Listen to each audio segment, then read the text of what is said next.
What up? It's the real Keith, any other fabrication of your imagination. And I'm back with another Record of Ragnarok review, chapter 118. And the chapter starts with Kentoki's backstory, and it says a long time ago. It doesn't give us an exact date. And it takes place on Mount Ashigarayama. And it reads, the tale of a man beloved by all. There lived a boy stronger and kinder than anyone else. And we see Kentoki on his bear with other animals. And then we see some travelers talking about the mountain and how they heard there's a demons and demon generals wreaking havoc in the capital. And they pretty much scared theirself. And then they see a figure believing it was a demon, but it was actually Kentoki, and they run off. And it's pretty discriminatory and racist to assume that he was a demon just because he got a horn. That's like assuming I'm black because my name is Tyrone. But being the son of a Yamanaba gives him a single horn.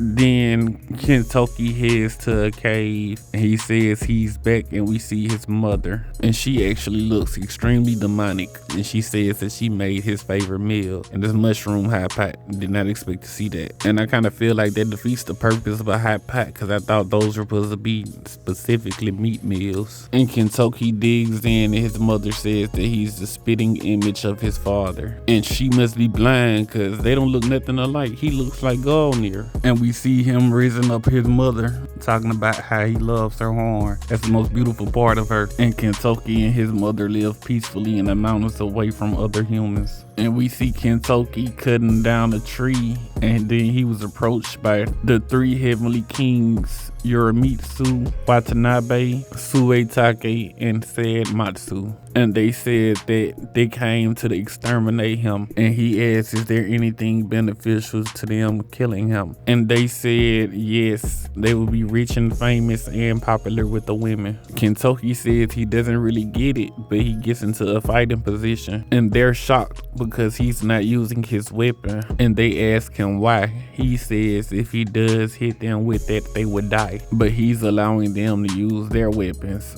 But Yorimitsu says if he's gonna do barehanded, he's gonna go barehanded too, and lay down his sword and tells him not to look down on him, and they start fighting. But it seems like Kentoki knocked all of them out easily, and Yorimitsu says it is my total loss, kill me, is what I like to say, but please give me a moment to ready myself. And then Kentoki just walks away and says he had fun, and tells them to come play again. And they think they must have been mistaken about him being a demon. It was his first time ever sumo wrestling with a human, and he admits they were strong. And he heads back home to tell his mother what happened, and when he gets there, he sees that his mother is hurt and both of her horns are missing. And he asks, was it the humans who did this? But she tells him it was her kinfolk. She says it was her punishment for procreating with a human. Then tells him about shooting Doji is the most feared demon in all of Japan, and she knew he would come for her, but she didn't regret it, and she apologizes to Kentoki for being a demon and giving him a horn like hers. And she thought that she made him sad and lonely, but he says that he wasn't, and he thought that her horns are cool.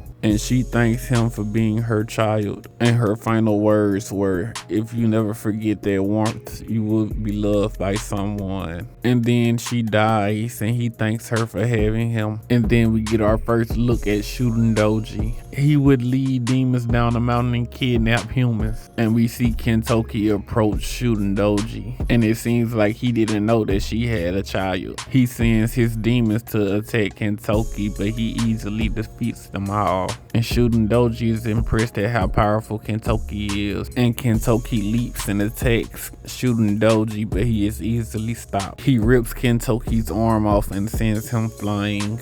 Shooting Doji drinks his blood and says, as I suspected your blood to be quite thin, proof of you being a half human, half breed. And if he would have let her live, she would have shamed the clan, calling Kentoki an abomination. And you know, he was mad that he was talking about his mother that way. And just when Shooting Doji was about to kill him, he was saved by the heavenly kings. It seems like ever since that day on the mountain, they were searching for Kentoki.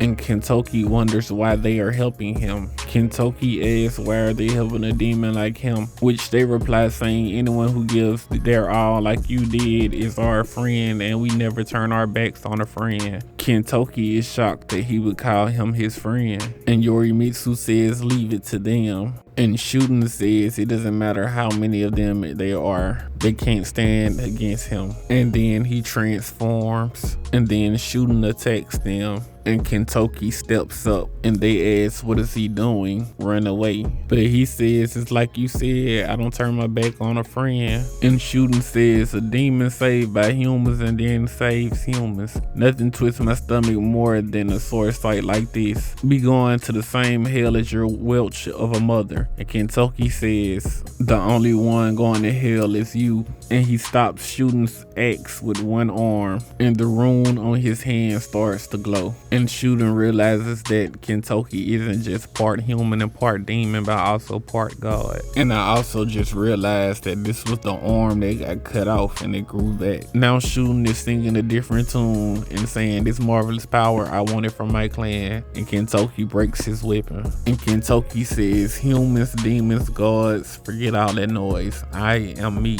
And his power awakens, and that's where the chapter ends. Man, Record of Ragnarok is sad as hell when it comes to these mother figures. All of them die. Just like what happened to Chin. And the most unfit mother in fucking history survived. I'm talking about Eve. They might have changed the story a little bit. She not only got mankind kicked out of Eden, but also wasn't paying attention to her kids, and they end up causing the first murder. But that's not the topic today.